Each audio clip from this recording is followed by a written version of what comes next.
Live from the Export Beer Garden studio and brought to you by the Export Ultra, the beer for here. This is the Agenda podcast for Thursday, the 16th of May. The Agenda Podcast, the home of sporting nonsense and claptrap. Brought to you by Export Ultra. Lane, often on this podcast we're accused of not talking about football enough. We're accused of a lot of things, actually, but that's the most regular one. A lot of yellow fever fans, the odd pass-ag text. Well, it's mass-ag. It's full. It's massive aggressive when they message us. They say that the round ball is a blind spot for us. And look, we'd agree with that. We don't shy away from the fact that it can be a blind spot to us. So to preview this massive do or die fixture for the Phoenix this weekend, we have brought on the voice of the round ball in New Zealand, Jason Pine. Good morning, Jason. How are you getting on? Oh, very well, thanks, guys. Look, good to finally get the invite. I've been waiting here on the edge of my seat, and it finally arrived. Yeah, well, that's right. Well, but look, I'm returning the favour, Piney. Obviously, I've foisted my way onto your ZB Saturday morning show a number of times, so I thought I'd return the favour. So Wellington Phoenix, they're going to sell out the Caketin? Is that pretty close to selling out? Yeah, I had a quick look before you guys called, and yeah, there are just sprinklings of tickets here and there. If you wanted two together, you'd be probably right out of luck. In short, there's always, when they say it's a sellout, that requires all of the members to turn up. Those people who buy, a membership at the stadium and then decide which events they want to go to. Hopefully, if they don't come, they'll hand their tickets over to somebody else. But yeah, that's a long-winded way of saying that. Yeah, looks like we'll have a full house in Wellington on Saturday night. And I don't think we've ever had a full house at the Caketin for a Phoenix game. Can you put the scale of this game in perspective for the casual fan? How big is this for the Knicks? Yeah, massive. It's about as close as they've ever got to the grand final. The Phoenix have been around since 2007. They've played in the playoffs, or the finals as they're called, in the A-League a few times, but only once before have they got to within one game of the grand final. That was in 2009-10, and they played what was called a preliminary final away at Sydney FC. They lost the game, so didn't make the grand final. What we've got on Saturday night is the opportunity to make the grand final by winning one match at home. So it seems tantalisingly close. Wellington play very well at home. The big crowd will have a huge impact, I'm sure, on proceedings. So that's the size of it, really. Win the game and make the grand final for the first time ever. That's really what's at stake here. And the grand final, I want to jump ahead of ourselves. Is that always in the same place? Is that over in Sydney? Or no, it's a little bit convoluted. But what it is, it's hosted by the highest ranked team who makes the final. So you look at the regular season table, and then you look at the two grand finalists, and whoever's higher on the table is the one who hosts the grand final. So that could be Wellington, because in the other semi-final, it's the Central Coast Mariners and Sydney FC. Now, the Mariners finish top of the table, so if they make it to the grand final, they will host the grand final in Gosford on the Central Coast of New South Wales. However, if Sydney were to beat the Mariners on Saturday night and Wellington were to make the grand final, then a week from Saturday would be back at the Caketin for the grand final in the A-League. So all of a sudden you've got, for the second time in 2 weeks, the biggest game in club history, and that would be a grand final in the capital. Oh, nice. Can you explain the two-game thing to those that don't quite understand it? Why isn't it just a one-off, whoever wins and goes through? Yeah, they've changed the finals format a lot over the years. They never seem to be able to land on something that they like, or that fans universally like. What the two-legged thing is it's kind of a bit of a nod to what happens up in Europe and in competitions like the Champions League, where the semi-finalists both get the opportunity to play a game in front of their home fans.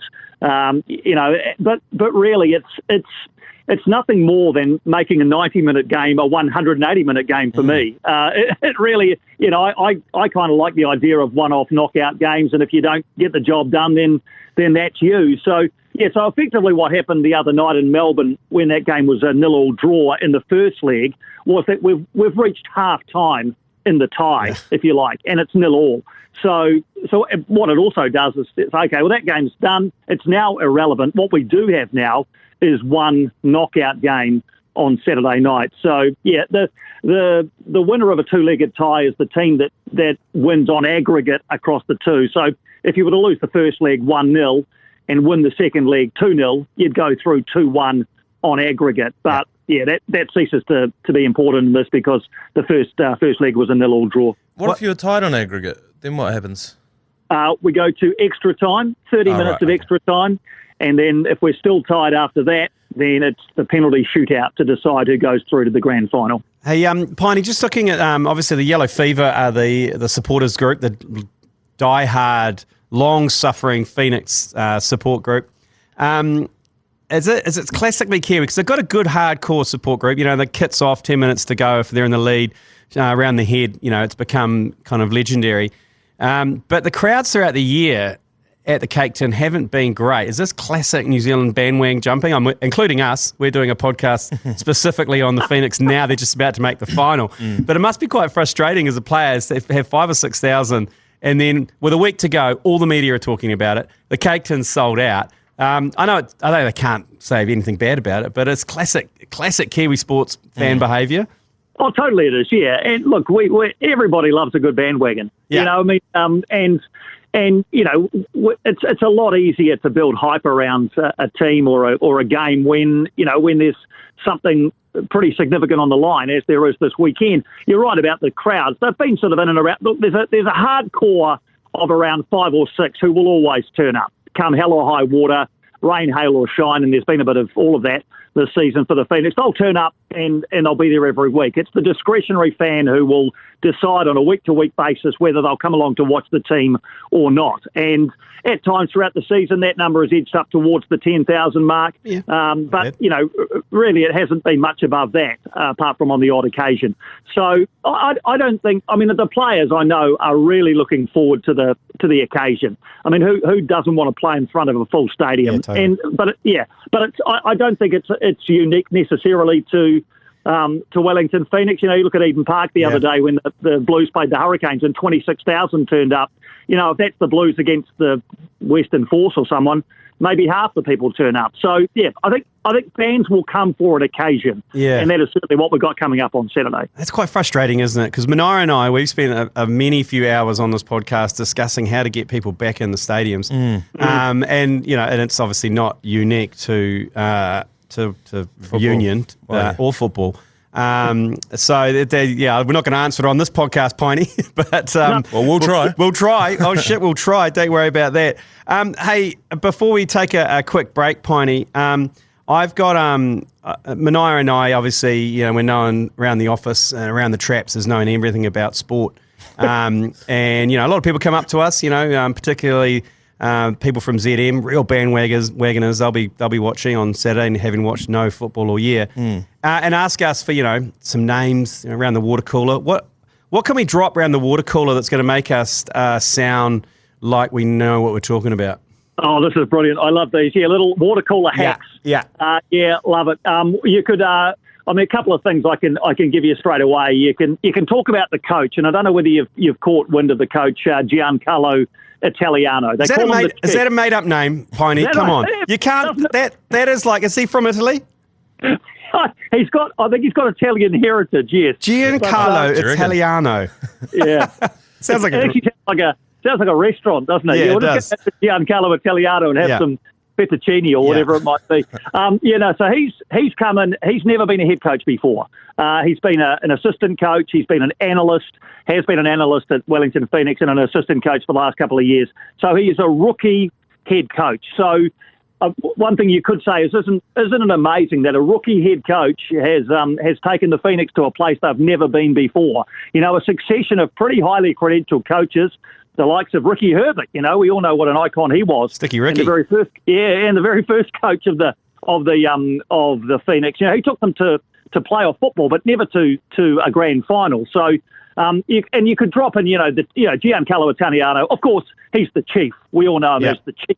Another thing you could potentially talk about is how the Phoenix have become this kind of breeding ground for our top players. You know, there's a lot of players have played for the Phoenix in the past and have moved on to much bigger and better things. And another terrific name, Libby Caketin, another player with Italian heritage, is playing in Serie A, Italy's top competition at the moment. So, you know, and he's just one of many. So you could talk about the fact that you know, a number of the young Kiwi players in this team are likely to go on to bigger and better things. I'm not sure if that fits the brief you've given me, but it's there's a couple for starters anyway. I'm gonna hit you with it because this is my line. If someone comes up and goes, what do you think of the Phoenix this weekend? I'm going, look, I think we're looking pretty strong out the back. We've got Tim Piney at the back. Through the middle, we've got Alex Rufi, great at distributing through the middle, and at the front, Costa Barbarousis and Zawada at the front. Mate, it's ours 2-0. Oh, that's like that kind of content would get you a seat alongside me in the commentary box lane. That is outstanding content. Are they all playing? Like, what? Yeah. Well, at least you've named current players. You haven't said, "Gee, I'm really looking forward to seeing Paul Eiffel and Roy Krishna score goals for the Phoenix today night," because that would blow your cover real quick. My one was going to be the goalkeeper. What's his name? Paulson? Yes. He seems to be a standout, but is that just because I'm just shitting myself when they're kicking at our goal, and that's all I'm remembering? Potentially, you see him in frame a lot. Yeah. That's the other. Here's another one for you. If it goes to penalties, Alex Paulson has saved 3 of the 5 penalties that he's faced this season in the regular season. So you could chuck into the mix. Well, if it goes to penalties, I'm going to stay quite calm because I know Alex Paulson is very good at saving penalties. He's become a bit of a cult hero, actually, down here. He's, got a tremendous haircut. He's a bit quirky, as goalkeepers tend to be. When they let the fans down on the pitch a couple of weeks ago at the end of the game, just to mix and mingle, the biggest throng, well, 2 actually, one was around Alex Paulson and the other one was around Chief Giancarlo Italiano. So, yeah, 2 guys who could have walked down the street and not been recognised a year ago are now kind of cult figures here in Wellington. He's sort of got that Fresh Prince of Bel-Air flat top fade going on at the moment. And in the pink shirt, he looks resplendent in the pink shirt, just stopping goals. 3 out of 5. Right there, I've got to write that down. Yeah, so, well, you can almost get on the TAB on that one. That could be in our sports book. Yeah, but that's going to be my water cooler fact. Oh, is it? Well, 3 out of 5, mate. So if this thing goes to, if it goes to penalties. You got to say when it goes to pens. If it goes pens. Yeah. You can't say or penalties. spotties. You can call them spotties. If it goes to spotties. Spot kick. That's a different thing in the circles that I move in, Jason. Spotties. We're going to take a quick break here. We're going to come back, and we have a theory or a curse that's sort of populated around this podcast. I'd like to run it past you if we could, Jason. So quick break. We'll be right back.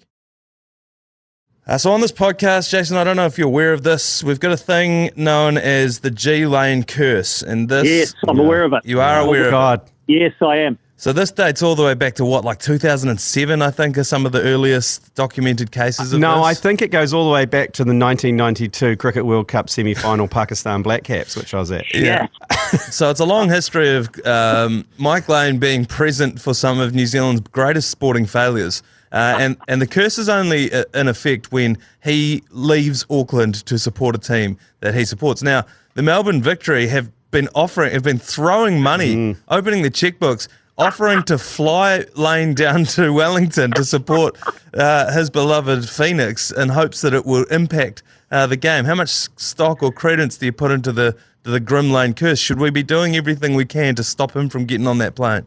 I think the G-Lane curse is absolutely a thing. It is as much a thing, I think, as any other similar curse I've heard.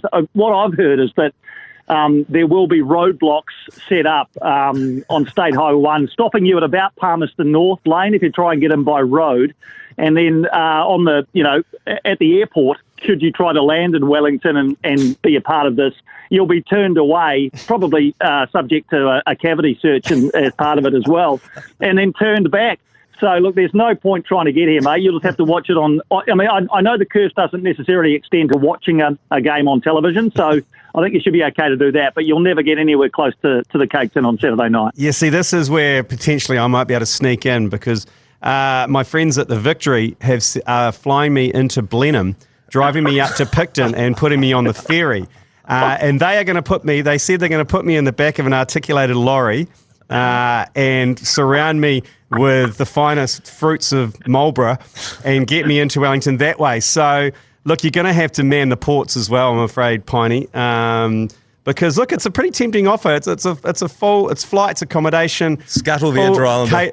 Scuttle the Inter-Islander. I think the Inter-Islander will scuttle itself eventually. I think it shows how heavily resourced Melbourne Victory are as well.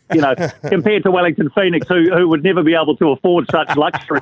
Yeah. Look, if you do happen to get into the ground, Sky Stadium, there's a lot of areas for snipers to potentially set themselves up should there be a sighting of you and your wonderful moustache there on Saturday night. One thing about not the Melbourne, but the Phoenix fans and football fans in general as part of the culture is the chanting and singing. Any highlight that you watch of any football game really around the world, there's always chanting and singing going on around the grounds, particularly the one that I saw over in Melbourne last week.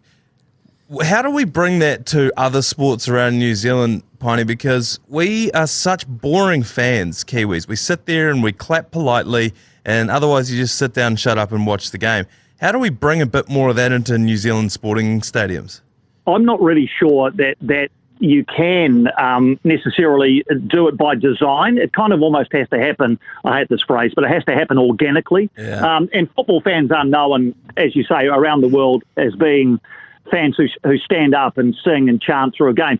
We talked about crowds before. Even when there are only 6,000 at Sky Stadium, 4,000 of those are hardcore yellow fever who stand up the whole game. They've got a concession from the stadium that means they don't have to sit down, so they stand for the entire game. They bring drums and they whip their shirts off. They have chants which are well known.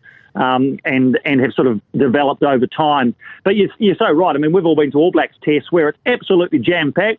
The haka is done and we're very excited, and then the whistle goes and we all just sit there, don't we? And occasionally you get the All Black clap, clap, clap chant. But that just gave me the willies. You just doing that, Piney, just gave me the willies. Well, it's only one step down from the Mexican wave, isn't it, really? So. And like you might see a Mexican wave there tomorrow on Saturday night, but you will not see yellow fever partaking in it. They absolutely hate the Mexican wave. They find it, fabricated fan engagement. Yeah. Unfortunately, with a full ground, you always get it. Someone will start one over an aisle 7, which is miles away from where yellow fever are, and it'll come round. But you watch when they do the Mexican wave. Not only will the yellow fever not participate, they'll boo the Mexican wave. Oh, good on them, because in Australia, they banned the Mexican wave for a while in cricket because too much shit was going on the field. And we were touring there at the time as fans, and we got a security guard came down to the Beige Brigade. There was about 50 of us and said, by the way, mate, no Mexican waves. You do a Mexican wave, we'll throw you out. And we were like, oh, piss off, mate. Like, don't tell us what to do. And we weren't going to do it anyway. But we then told the entire crowd at the Gabba in our section that we were going to do the reverse wave, where everyone stood up, and then when everyone would do the big countdown, and then all security would come storming around to us, we'd do the 10, 9, 8, 7, then everyone would just sit down and shut up. And security were just like, we're watching you guys, okay? We're watching you. We're like, you can't throw us out, mate. We sat down. And another one, we did one at the Sevens. Remember the glory days of the Sevens, Piney? You'll remember down there. We went on the field, and this is the only time that I've really endorsed the Mexican wave. We tried to do the world's slowest Mexican wave. So there was it needed 2 minutes to get round the ground. So basically we started in one section, and you just had to stand up like an old man, like in super slow motion. That looked pretty cool. But just going round and round. And also at Eden Park when I copped a gutted snapper on the head during the Mexican wave during the early 90s was a highlight. I think it's really scarred, isn't it? That slow one. You need to do that in a place like Mount Maunganui or not Mount Tauranga, with a slightly older population, or maybe down south somewhere. Bay Oval would be perfect for it. Hey, Piney, so the Wellington Phoenix, am I right in saying that they are the only team in the A-League without any silverware?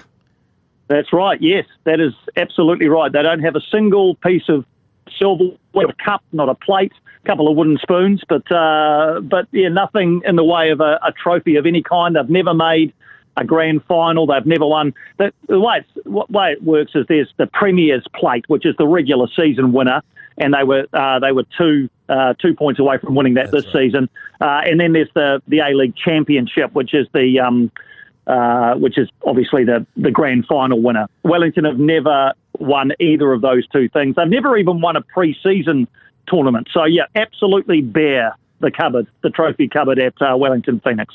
We'll take your prediction in a second on whether you think they're going to put something in the cupboards this year or not. But just before we go, the Auckland FC have sort of lurched into life over the last couple of months, and we've had people requesting us to jump on board. There was obviously the streaker at that game a couple of months back.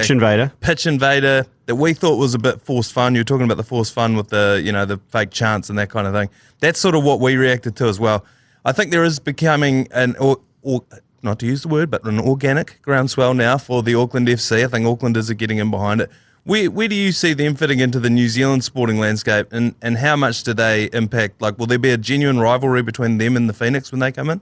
I hope so. I'd love to see, opposition fan bases going at one another. Oh. I mean, not physically, but chanting at one another or getting, a true rivalry. We talk about the Hurricanes against the Blues there on Saturday at Eden Park. I can't imagine that. I mean, there might have been a bit of good-natured banter between a couple of fans who are wearing different coloured shirts, but that's it really. But we could have a true derby here, and derbies around the world, and this isn't a true one because they're not from the same city, but they are from the same country, so I think we can call it a derby. Yeah.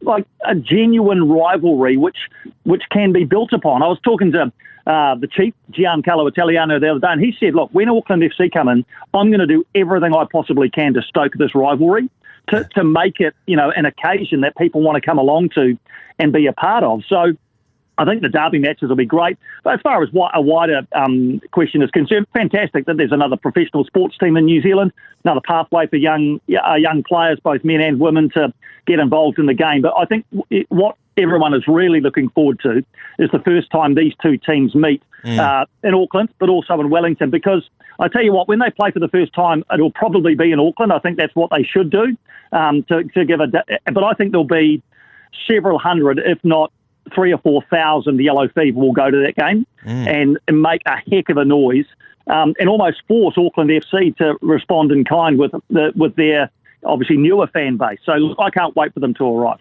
Yeah, I think we need to start a firm. Yeah, I reckon. FC. I mean, we're massive pussies. We won't actually go anything physical, but I think that's I think I'm really looking forward to it as well, because you've got the capital city. You've got the biggest city in New Zealand. It's two very different attitudes, very different styles. And I mean that's why part of when Auckland FC approached us and said, "Do you want to come and help rack it up?" I was like, "Hell yeah!" So I'm going to light a flare in the stand. Yeah, we want full flares. We offered Piney. We offered to let flares off at their opening press conference. They said we want to do something different. I said, "I'll tell you something different. Let's let some flares off inside at your press conference." How good? And they went,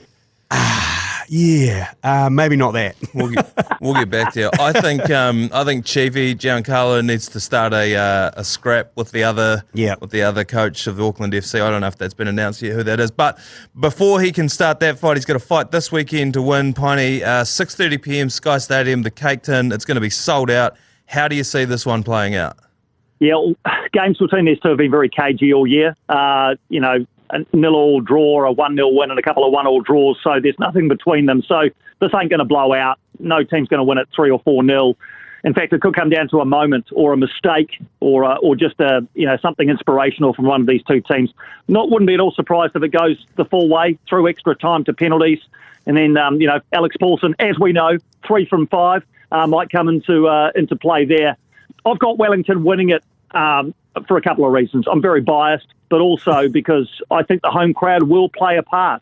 I think these things do matter in big occasions like this. They do just provide that extra little bit of spark. So I've got Wellington winning it on penalties. How's that? Yeah, nice. That gels with me, Matt. As you said, 3 out of 5. This goes to Spotties. I think Paulson's going to be too good for the Melbourne victory. Hey, man, water cooler gold there. Between you and me, let's just hang around the water cooler and actually just give it to people, even if they don't ask about the Phoenix. Both barrels. Look out if you walk into the office in the next 24 hours in a yellow jersey, because me and Lane will be giving it to you, both barrels. Thank you very much for arming us, Piney, and enjoy your weekend of sport.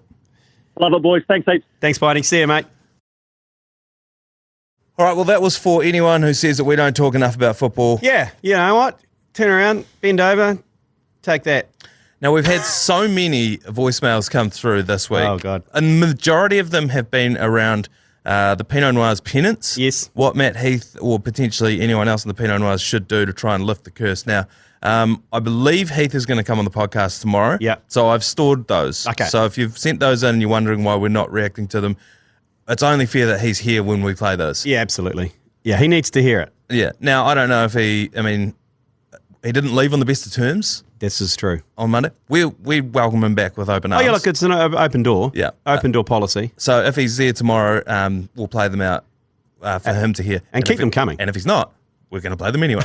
But we did have a couple here that I wanted to address. So Okay. without any further ado, yours please. Yours, please.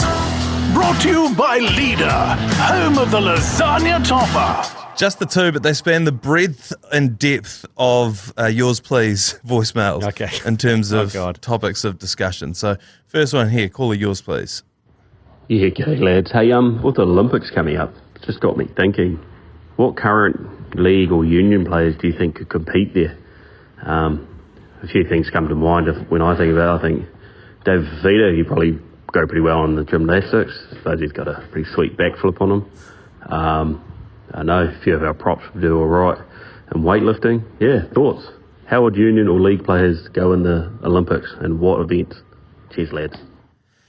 I like this. I think Dave Fafita obviously just backflipped on his contract. I think he'd be a good trampolinist. It's a very, or perhaps a diver, high board diver. Fletcher Newell has the record for the heaviest squat in the All Blacks camp. But squatting's not an Olympic sport, though, is it? No, but translatable, you know. I think Like the clean and jerk. Yeah, you clean presses. Yeah. So I think Olympic weightlifting for Fletcher Newell could be a go. Because you look at like athletics, you know, like is there a 100-metre sprinter? Could you get the junkyard dog in there on the wing? Rico But- Ioane's pretty quick. Yeah, but I don't know. Out of the blocks, I don't know, against Olympians, he'd lose by 50 metres. Maybe. It's just a bit different. The physique's a bit different. I was looking at rowing, maybe. So some of those big locks, like Oh yeah, if you got Lurch Yeah. and dog And roll. dog roll. Dog roll's pretty heavy. yeah, it's true. Dog roll's very heavy. So is Lurch. Yeah, maybe more like a Josh Lord. Yeah. Perhaps. Yeah. So rowing with Putty, big putty, long Parkinson. legs. Just trying to think what other sports we're good at sitting down and going backwards.